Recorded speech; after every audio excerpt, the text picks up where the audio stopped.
Alrighty, back to another weekend shenanigan. This one's, what are we going to call this? This is a maintenance project here.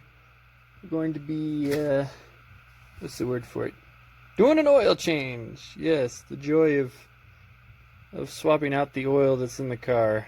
Let's see, I got a torque wrench around. Here we go. For this, if you've never done one of these before, you're going to need a torque wrench. Click types are my favorite. I like the click type. You can get the ones with the dials. Those are actually really nice, super fancy. But when you're underneath the car, it could be a major pain in the ass to actually see the dial. So that's why these guys are pretty good. Remember when you store them to always leave them in the, what would you call it?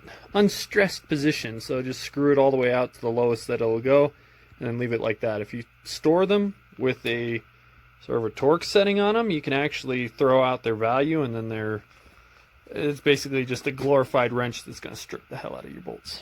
Okay, let's get this sucker started. Okay, so we're working on the old Frontier today, the 2003. She's a classic. She's a trooper. Anywho, this is the first oil change since hitting 100,000. So, I've done this a couple of times, as you can guess. So I know we're going to need sockets. We're going to need... where is the ratchet? Where is... there it is. These type, if you've never used one of these before, it's very awesome because the head swivels. So in that section, it's basically a screwdriver. Makes it really fast and easy. So we're going to need one of those. An extension, 3/8, that's about the right size. And the sizes you need for this are, I believe it's a 10 mil, because there's a guard on the bottom, which that has to come off first. And a 14 millimeter, because I believe the drain plug is 14 millimeter.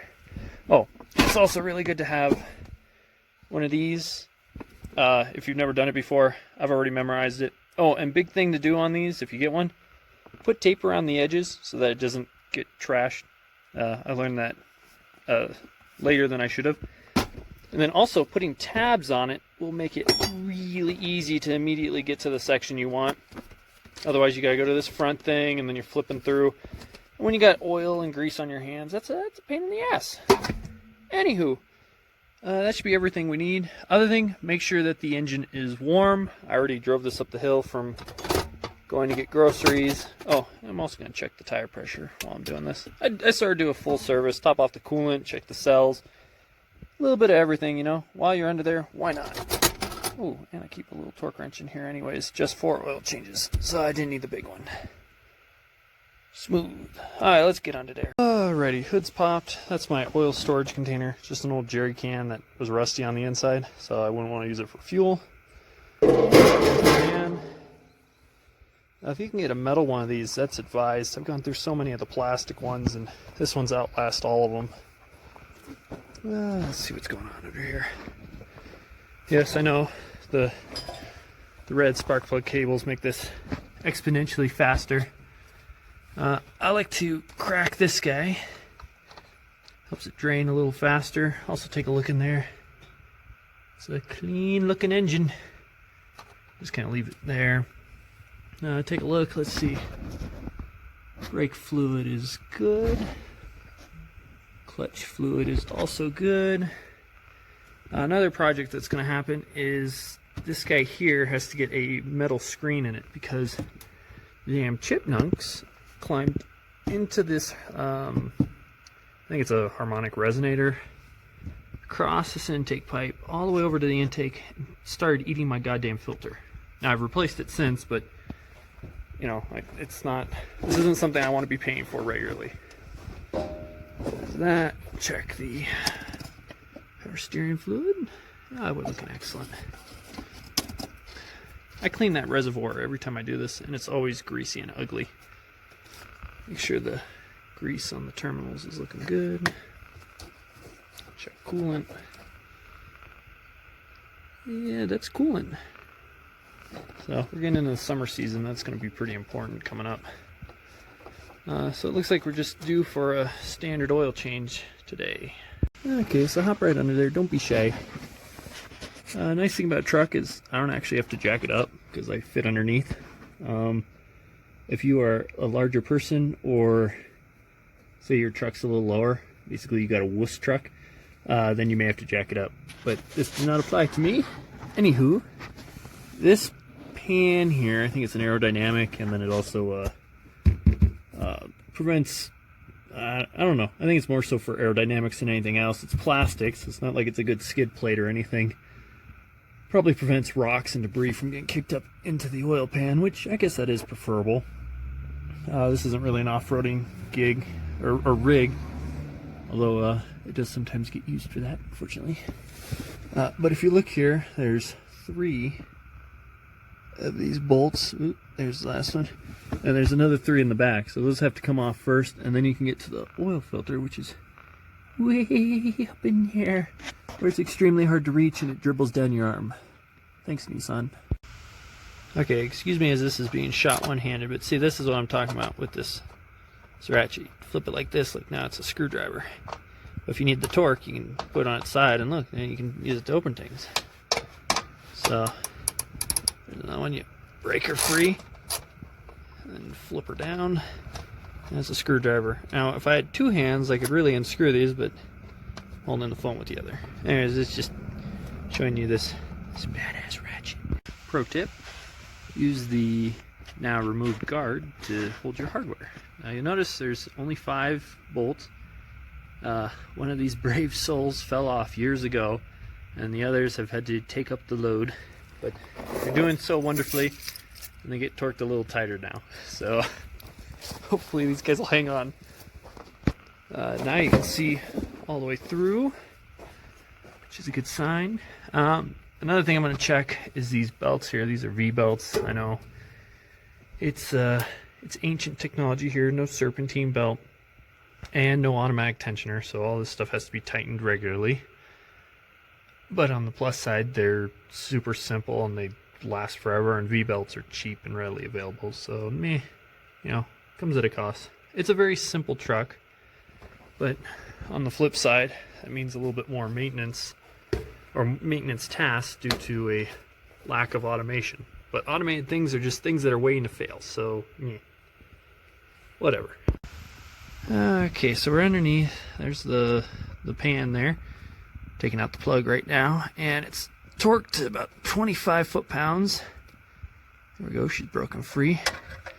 And the way you want to do this, you want to set up your pan so that you expect it to come out like a stream. You slowly start to unscrew it. You notice it'll start to drip oil everywhere. And you want to be in a path so that you can get your hand out of the way, because the engine runs at 200 and something degrees, and the oil is pretty close to that. So, oh, you hear it dripping. Now once you get to the last thread and you're still holding it, you're going to pull back in one motion like so, and get it all over your hands. Oh yeah, that was beautiful. Well, I'm holding a camera with one hand, so I'll give myself that one. Anywho, while this guy drains, we'll go do other things.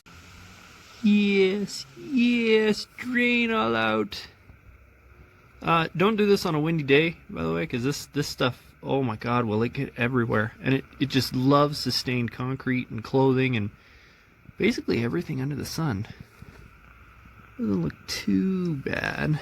Still kind of slippery, and you can still kind of see through it. It's definitely used oil though. But I run synthetic, and I change it every 6,000 miles, so yeah, she runs pretty decent. Although I ride her pretty hard. Lately I've been hauling around 1,000-pound loads of dirt, so. Oop, and you'll notice as it starts to finish draining it, the stream walks over. Be sure to move your pan. Oh, and the final thing, rags are your best friend. Always have one close. It's going to help you wipe your hands off. Ugh. Okay, while it's dripping, good thing to inspect is your drain plug. You'll notice most of them have a copper crush washer. Check that. Make sure there's no nicks or, imperfections in it that would cause leaks. This guy looks like it's still good. You can keep using it. Check the threads. Make sure those are fine. Yeah, this drain plug looks like it's quite alright. There's a little hole here. I like to stick mine right there so I don't lose it. Another rag wipe. So there's a couple things that need to get done while we wait for this to drain. Should pull that out to the side like that. One is the squeak, which I've been looking for. It's somewhere. Let's see if we can get it to squeak again. Of course, it doesn't do it when you want it to. Son of a bitch. Anyways, something down here is squeaking something fierce when I drive, and yeah, it's not kosher. It's driving me nuts. So we're gonna find that. We're gonna make the screen thing for this, and check tire pressure in the meantime. Yeah, no, this is a different gauge, but this one's more of my favorite, even though it's an El Cheapo, but whatever, it works pretty good. So take off your tire stem cap. Oh, now see all this stuff here? Yeah, that's brake dust. So I have checked the pads. You can kind of see them in there, and they're pretty good. Another thing I like to do is you take your finger, don't do this while it's hot, boys and girls, but kind of rub along the rotor and feel it. Make sure there's no deep grooves or trash spots. What the heck? Oh, it's a little seal that goes inside the cap. Must have popped out. Stick that guy in there. That'll get pushed down when we put it back on. Don't lose your cap, because they're important. Or, nice thing about this gauge, you just let it dangle. Stick it on for a second, and release, and it tells you what it's at. Let's see, what are we running at? Looks like we're at, wait, is that bar? Yeah, that's, oh no, that's PSI. Outer loop is bar. So we're running at about 30 PSI. These are rated for 35, so I'm going to top them off a little bit. Yeah, I'll do that later. I got to get the air compressor fired up for that. Let's go look for some screen material. I guess I'll leave the cap down there. Look for some screen material for that intake. Oh my gosh. What the hell? What the hell? Oh. That's not great, but it looks like it's holding air just fine, so always inspect your tires. A little bit of cracking and whatnot. This is probably because I drive like a bat out of hell. Well, the cracking not so much. I think that's from UV and stuff, but well, also it's a little bit of scrubbing from when I go drifting in this. Don't go drifting in your truck. Ooh, and the firewall thing's coming off. There's always something to do. Okay, why does it always have to be like this? I have some screen. I know I have it. I got a roll of it. I could picture it. It's silver, it's aluminum, it's fine, it's the perfect stuff. And I have no idea where it is. And I know I saw it just the other day. I know I saw it. And I swear it's like a fart in the wind, just up and vanished. Jesus on toast. Down there. Is it, yeah, what in the hell? It's probably, I bet it's sitting. It's going to be sitting in the last place you're going to think to look. So you got to think, what's the logical place where it should be? And think the opposite of that. Is it up there? No, it's not up there. Is it, come on. Where would you have put it? Over there. It's not in there. I mean, just absolute madness. Absolute. What is that? Oh, drum. Dust plan. Come on. Is it underneath the motorcycle? No. Okay, so I'm walking back and forth here, looking for it everywhere. Oh, by the way, check out new rims for Datsun. Anywho, look what I found.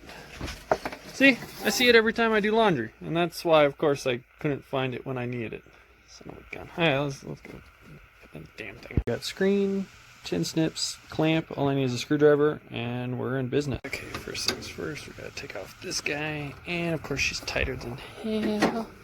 So we're gonna use the wrench with the 2mm, or 10mm. Real quick, if you don't have one of these, you gotta get yourself one of these. They're the best. Because you need a socket, you just flip it to the side, pull out whatever socket you need, flip it back, and then when you kick it over inevitably, you don't lose the rest of your sockets. And it fits just about anywhere. Okay.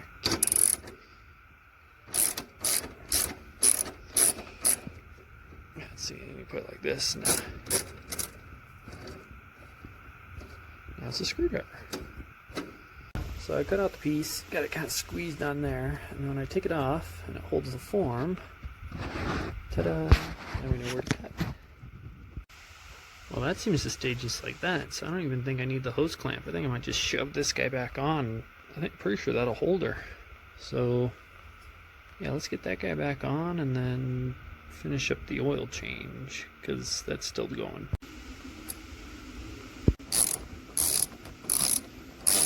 Right on, there we go. Alrighty, oh, there goes the keys. So we're back underneath the car again, and you can see she's just about done dripping. So what you want to do is you want to slide the pan over.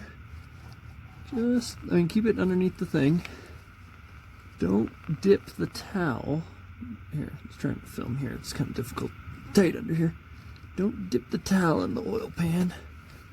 Wipe that sucker off. Then very quickly find the hole, stick the drain plug bolt back in. Give her another wipe to get everything that you missed.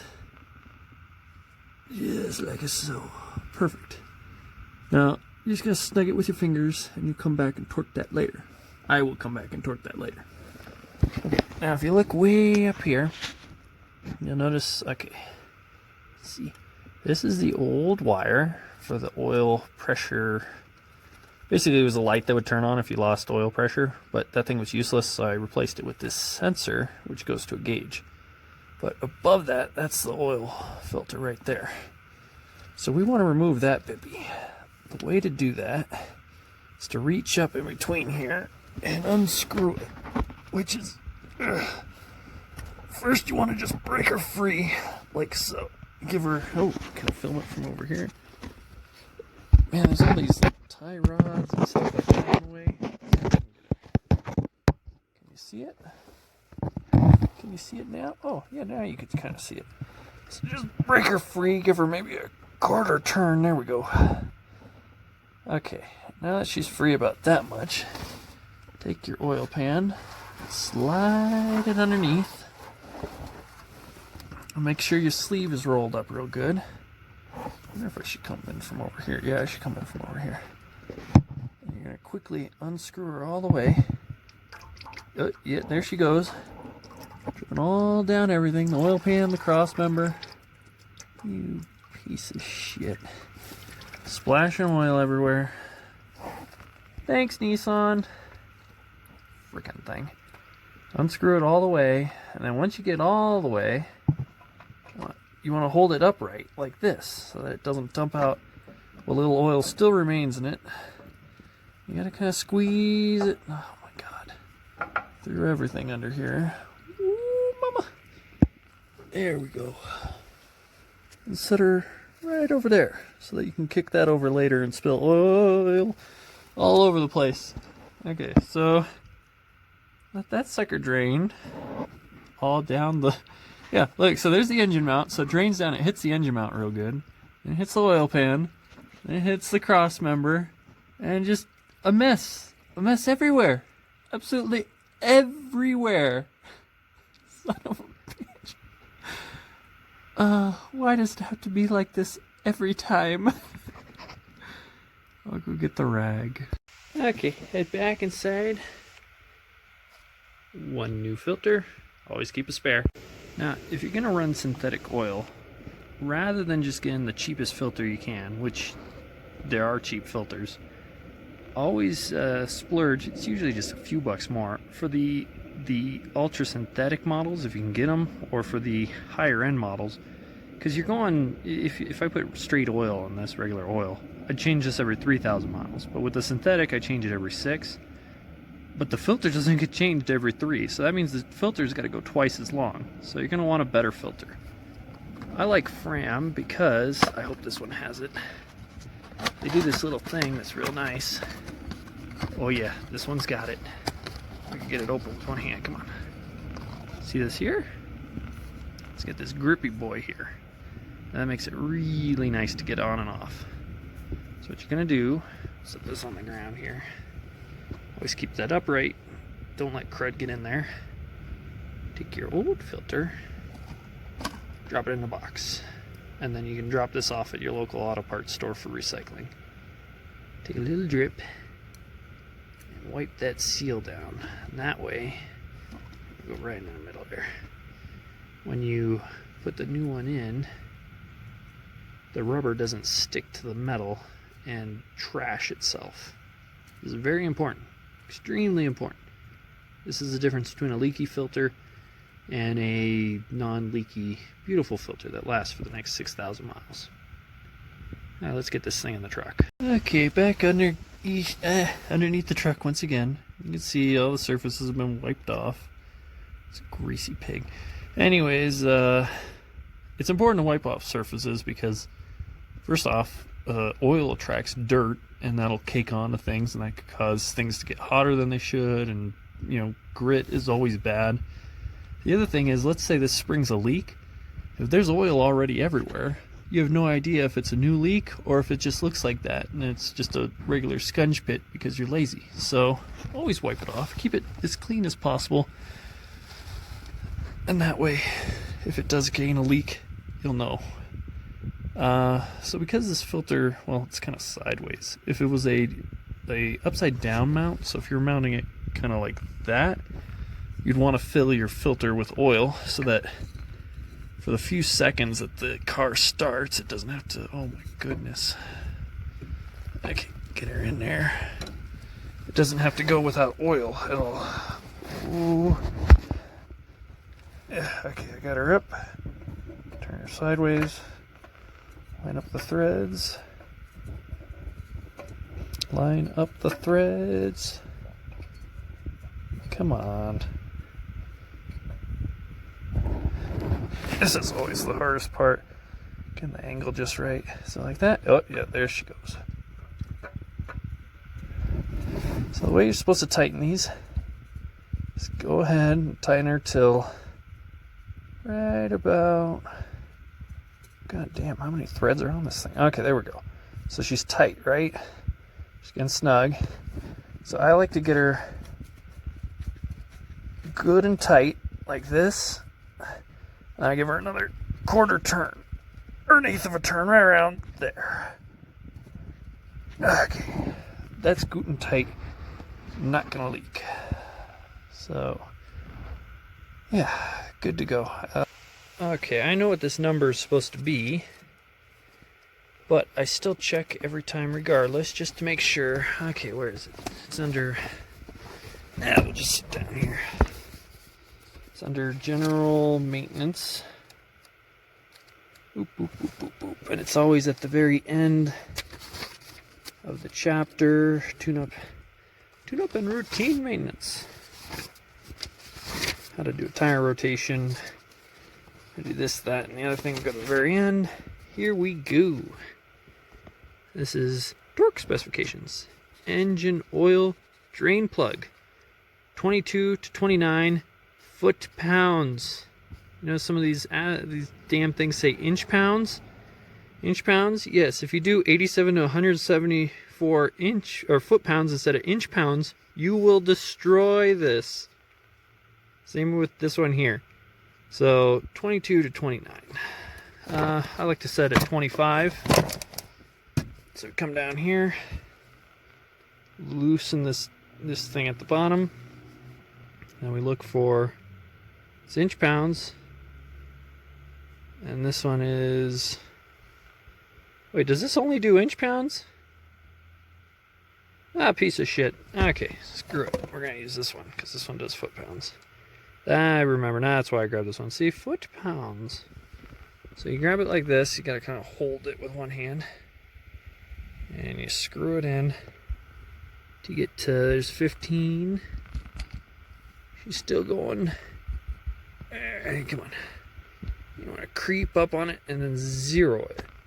So see how the 0 is in line with the bottom mark for the 25? See, they come in and then kind of go down. And you want the 0 lined up. It's a little off, but whatever, it's close enough. And you take this guy at the end and you tighten this. Make sure that this is set for the right direction. I know I'm missing a screw. I'm looking for it still. Well, back underneath again. We got the torque wrench. Make sure you put her square on the bolt. Start to turn. Now the big thing about doing this, if you haven't used a torque wrench, is you want to do a gentle sweep. No bouncing motion, none of that. Go till she clicks. That's a click. I always do it twice. And then I'll sometimes go back a ratchet and do it. Yep, she's torqued to 25 foot-pounds. We are just about done under here. Okay, so before you start filling up, a couple things you should do. Set that guy to the side. You notice there's all these little bits of debris. You don't want to wipe those away without getting them into the engine, because again, grit is not something that you want in your engine. There we go. She's nice, clean funnel. Set that guy in there like that. And yes, I know I'm mixing oils, but I do oil changes on a ton of different cars, and these are both 10W30. They're both advanced synthetic, 100% full synthetic. That's 10W30. So Castrol and Valvoline, they're both good brands. The only one that I don't use is what's that one? It's the comes in the yellow thing. The Pennzoil. That stuff's garbage. Don't use that. I use it as cutting oil because I get some for free, but that's about all I'd use it for. Okay, so we have about 1.5 quarts in here. Switch hands. So it's going to take all of this.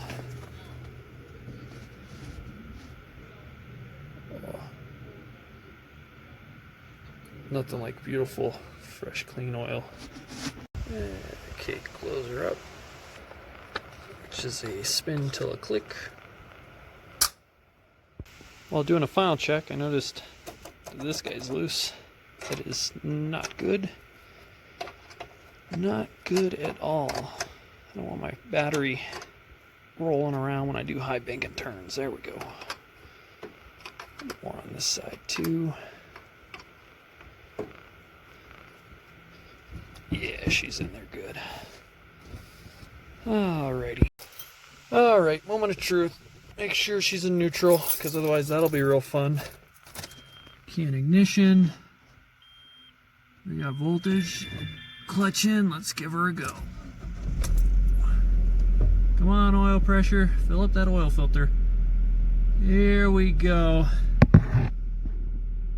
So, normally I'll go up to 80 when cold, but keep in mind the engine block is still pretty warm for a little rev.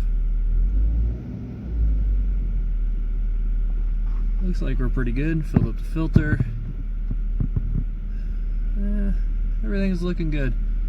Let her run for a minute, and then what you do is you turn her off, wait for about 5 or 6 minutes, and then check the oil level with the dipstick.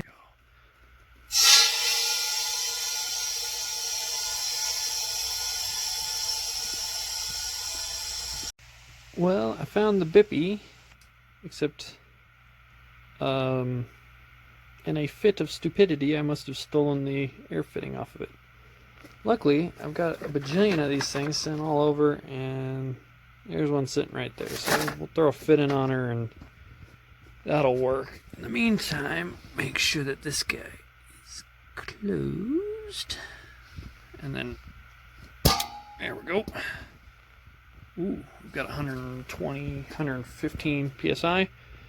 So let's get this thing set up. Okay, let's bring all these guys up to, it says on the tire, where is it?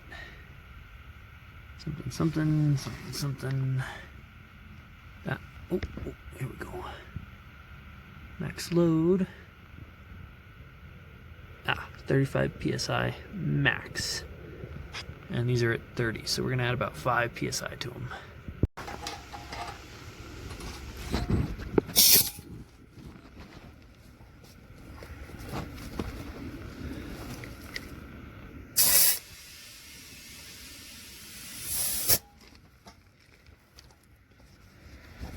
Take our gauge.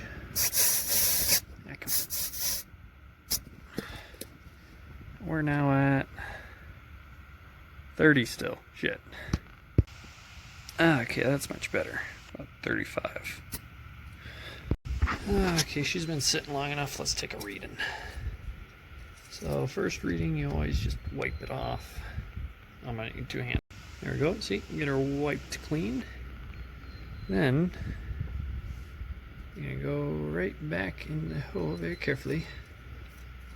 Shove her all the way back into the seats.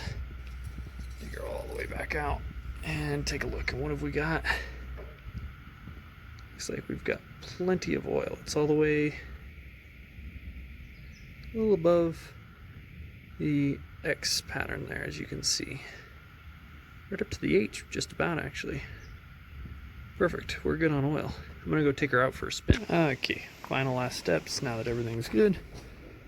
Go ahead and close the hood. Hop on in. There we go. And we're gonna go ahead and make our report. So 260 here. Trip B is my oil life, so we're gonna reset that. Total mileage 106,336. There we go. That's our new log.